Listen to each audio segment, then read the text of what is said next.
السلام علیکم ورحمۃ اللہ وبرکاتہ۔ آج ہمارا جو ٹاپک ہے وہ علم حجاب اکبر یا علم نور۔ تو علم بذات خود نہ حجاب ہے۔ علم کو حجاب کب بنتا ہے؟ تو جو علم کے حاصل کرنے والا ہے اس کی نیت کیا ہے؟ جب وہ علم کو حاصل کرتا ہے دنیا کے لیے، مقام کے لیے، نام کے لیے، تو اس علم کا رخ اس کے دماغ کی طرف ہوتا ہے، اور جب دماغ کی طرف ہوتا ہے تو وہ علم اس میں شر پیدا کرتا ہے۔ اس علم کی وجہ سے وہ اس علم کو اپنے لیے یعنی خود کو بہترین، اور جو اسے دوسرے لوگ ہیں وہ کم تر نظر آنا شروع ہو جاتے ہیں۔ اللہ کریم نے جب شیطان سے پوچھا، اے ابلیس، تجھے کس چیز نے روکا کہ تو اس کے لیے اسے سجدہ نہ کرے جسے میں نے اپنے ہاتھوں سے بنایا؟ کیا تجھے غرور آ گیا یا تو تھا ہی مغروروں میں؟ تو شیطان نے کیا جواب دیا؟ قال انا خیر منہ خلقتنی من نار و خلقتہ من طین۔ بولا میں اس سے بہتر ہوں کہ تو نے مجھے آگ سے بنایا اور اس سے مٹی سے پیدا کیا۔ فَأَخْرُجْ مِنْهَا فَإِنَّكَ رَجِيمٌ، بے شک تو جنت سے نکل جا اور تو راندہ ہوا ہے۔ اس آیت مبارکہ میں ایک درس یہ ہے کہ اگر کسی کی خباثت کا علم بھی ہو تو اسے اتمام حجت کے لیے پوچھ لو کہ کیا یہ مرض تجھ میں موجود ہے۔ اللہ کریم تو اسے جانتے تھے، لیکن اس کے باوجود اسے ظاہر نہیں کر رہے تھے، کیونکہ جب تک وہ خود ظاہر نہ کرے تو یہ اللہ کی سنت ہے۔ اسی لیے منافقین کو جو میرے آقا کے سامنے آتے تھے تو آقا بھی خود نہیں ظاہر کرتے تھے، اور وہ اپنے عمل سے ظاہر ہو جاتے تھے۔ اب علم جو شیطان کے پاس آیا تو اس نے کیا کیا؟ اس علم نے اللہ کے مقابلے میں اسے کھڑا کرا دیا۔ ابلیس نے کیا جواب دیا؟ اے اللہ کے عالم الغیب ہونے پہ اللہ جانتے ہیں، لیکن اس نے کیا کہا کہ میں اس سے بہتر ہوں۔ یہ کلمہ پرتکبر تھا، اور اللہ اسے جانتے تھے کہ ابلیس کا تکبر ظاہر ہوگا، اور ابلیس نے اس بات کو کہ اسے آگ سے بنایا گیا ہے اور آدم علیہ السلام کو مٹی سے، تو اس نے خالق و مالک کو بھی انکار کر دیا، اور وہ ہمیشہ کے لیے راندہ درگاہ بن گیا۔ تو غرور اور تکبر یہ کیا ہے؟ یہ اس علم کی وجہ سے جو شیطان کو تھا اس نے اسے اعلیٰ اور آدم علیہ السلام کو کم تر، کس کی وجہ سے؟ اپنے علم کی بڑائی کی وجہ سے۔ اور جب اس شیطان نے اپنے علمی تقابلے میں خود کو برتر جانا تو اس نے اپنے علم پر تکیہ کیا، اور اس نے طے کر لیا کہ میں آدم علیہ السلام سے بہتر ہوں، اور اس نے آدم علیہ السلام کو کم تر جانا۔ اب آپ اور میں قرآن کی وہ آیت کہ اِنَّهُ كَانَ ظَلُومًا جَهُولًا، بے شک یہ ظالم اور جاہل ہے، تو اسے اولیاء اور صوفیاء کے نزدیک جب علم کا رخ دماغ کی طرف ہوتا ہے، نفس کی طرف ہوتا ہے، تو یہ علم کیا کرتا ہے؟ اسے خلق پر ظالم، وہ جو علم جو اس کے پاس ہے اس علم کے بنا پر وہ یہ تہیہ کر لیتا ہے کہ میں اس سے بہتر ہوں اور دوسرا کمتر ہے۔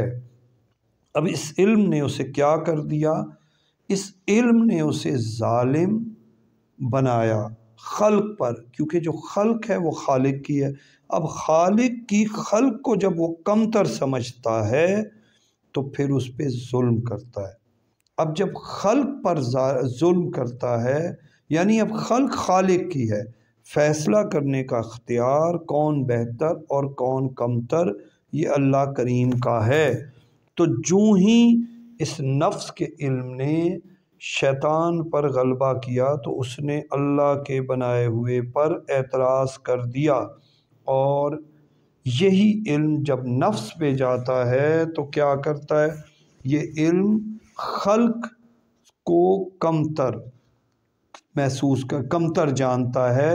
اب یہ خلق پر ظلم کرتا ہے، یہ خلق پر ظلم کرتا ہے، یعنی اپنے سے کمتر جانے گا، اس کو حقیر جانے گا، اس کو ذلیل کرے گا۔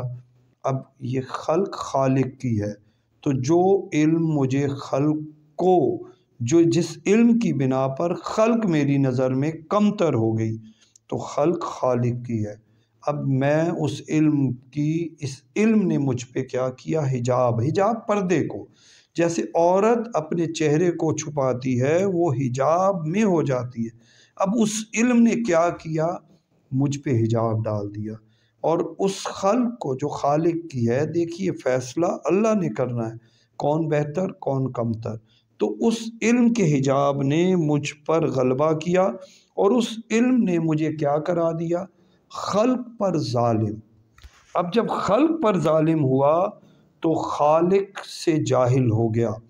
اب جس علم کی بنا پر میں خلق پر ظلم کرتا ہوں تو خلق خالق کی ہے، اور خالق کے بندوں کو کمتر جاننے کے بعد میں خلق پر ظلم اور خالق سے جاہل ہو جاتا ہوں۔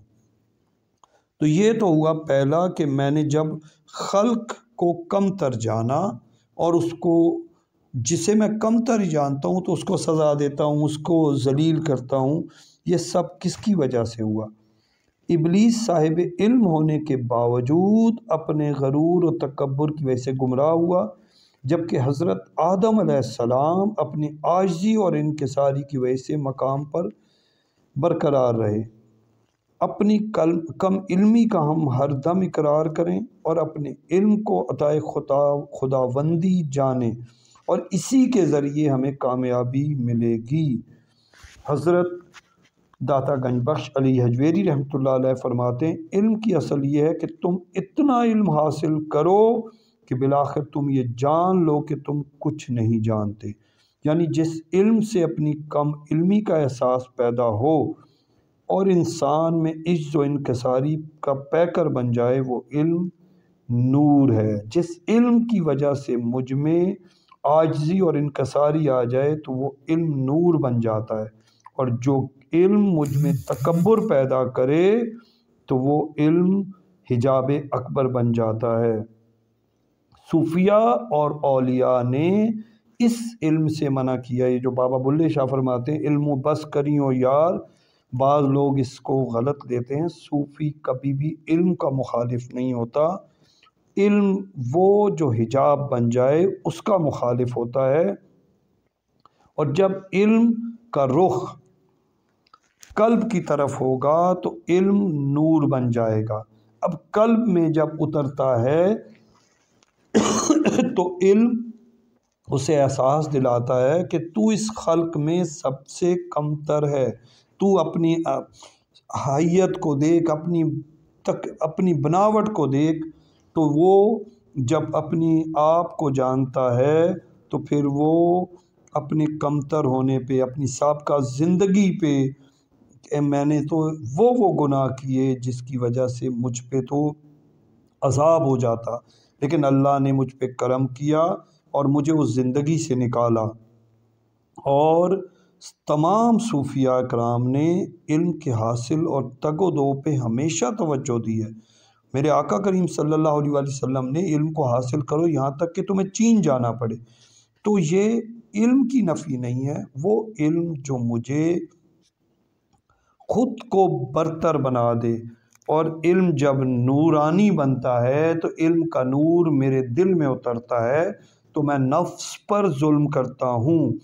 انہ کان ظلوما جہولا، اب وہی بے شک ظالم اور جاہل کیسے کہ میں نفس پر ظالم، جو بھی بات مجھے میرا نفس کہتا ہے تو میں کہتا ہوں نہیں۔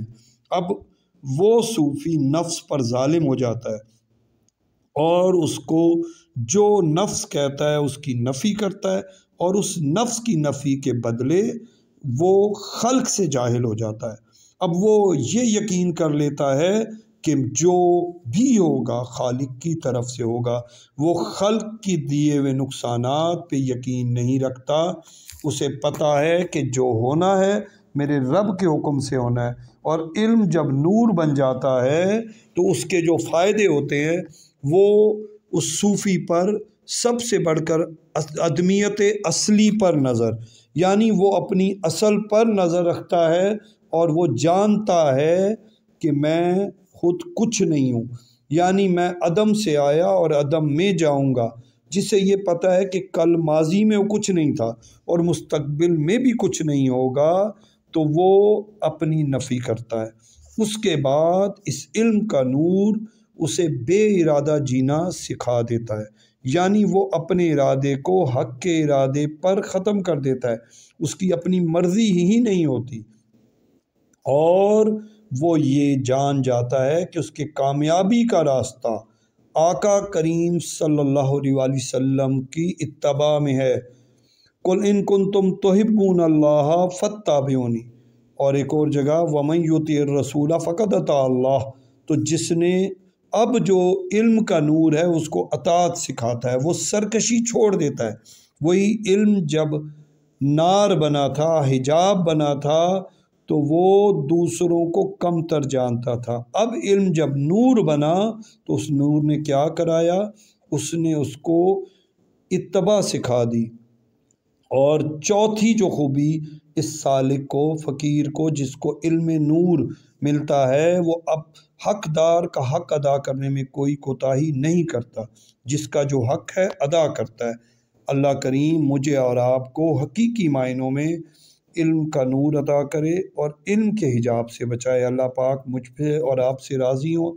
یہ سب میرے مرشد کریم لجپال سید جمال الدین شاہ صاحب مدد اللہ العالیہ کی برکتیں ہیں۔ اللہ کریم مجھے اور آپ کو خوب خوب اس فیضان کو عام کرنے والا بنائے۔